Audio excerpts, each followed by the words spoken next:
দাদা, কোথায় গেলি রে তুই? এই তো রে ভাই, আমি এখানে। কোথায় রে তুই? আমাকে একটু হাতটা দেখা। এই তো রে, আমি এখানে। ও ওখানে দাঁড়া, আমি যাচ্ছি এক্ষুনি। যা, আমি তো পড়ে গেলাম। যা, আর উঠতে পারছি না, কি হবে? আমাকে কেউ বাঁচাও।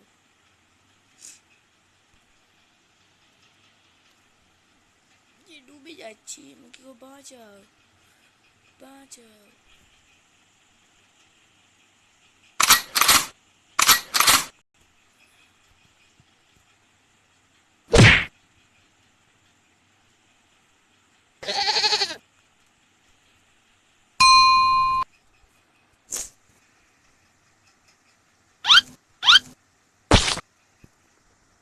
বাঁচাও।